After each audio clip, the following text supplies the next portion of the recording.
नमस्ते सभी को। क्या आप जानते हैं कि आपके दुखों का सबसे बड़ा कारण कोई इंसान या परिस्थिति नहीं बल्कि आपका अपना दिमाग है।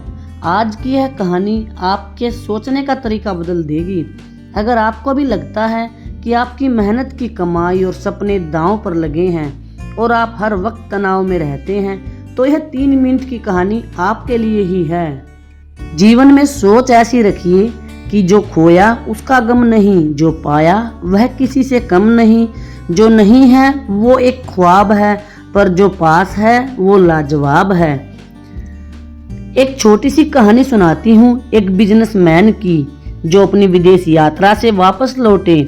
जिस दिन वो अपने शहर पहुंचे और एयरपोर्ट से टैक्सी लेकर अपनी कॉलोनी आए तो उन्होंने देखा कि उनके मकान में आग लग चुकी है। पूरा मकान जल रहा था। घर के सभी सदस्य सुरक्षित बाहर खड़े थे और जलते हुए मकान को देख रहे थे। बिजनेसमैन ने जैसे तैसे टैक्सी वाले को किराया दिया और वहीं खड़े होकर जोर जोर से रोने लगे।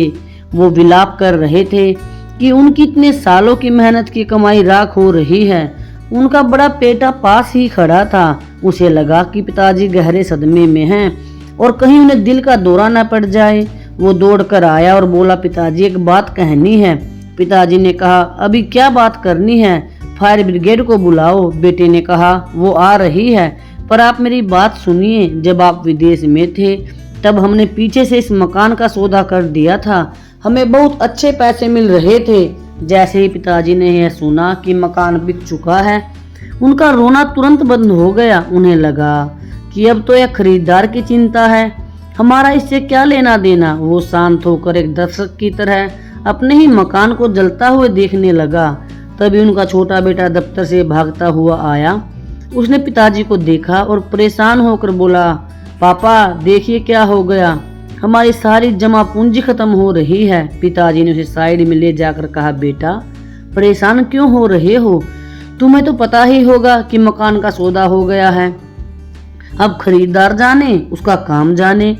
छोटे बेटे ने कहा, पापा सौदा तो तय हो गया है लेकिन उसने अभी हमें पैसे नहीं दिए हैं। मकान अभी भी हमारे ही नाम पर है और हम ही इसके मालिक हैं। यह सुनते ही पिताजी फिर से दहाड़े मार मार कर रोने लगा। कहानी का सार और संदेश जानिए। वही इंसान, वही जलता हुआ मकान, लेकिन 2 अलग अलग प्रतिक्रियाएं। जब उन्हें लगा कि मकान उनका नहीं है तो वो शांत थे। जैसे ही लगा कि नुकसान उनका है वो फिर से दुखी हो गए। इस दुनिया में हमारे दुख का कारण लगाव है। जिस दिन आप इस आसक्ति से दूर होना सीख जाएंगे, अटैचमेंट छोड़ देंगे, चीजें आपके लिए आसान हो जाएंगी। अंत में बस यही कहूंगी, कर दिखाओ कुछ ऐसा कि दुनिया करना चाहे आपके जैसा।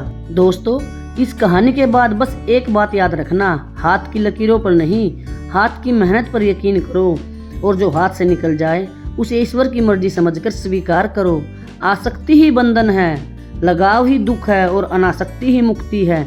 आज आप मुझे कमेंट में लिखकर बताइए कि ऐसी कौन सी चिंता है जिसे आप आज इसी वक्त इस जलते हुए मकान की तरह अपने मन से बाहर निकालना चाहते हैं। याद रखिए, जब तक मन खाली नहीं होगा उसमें नई खुशियां नहीं आएंगी।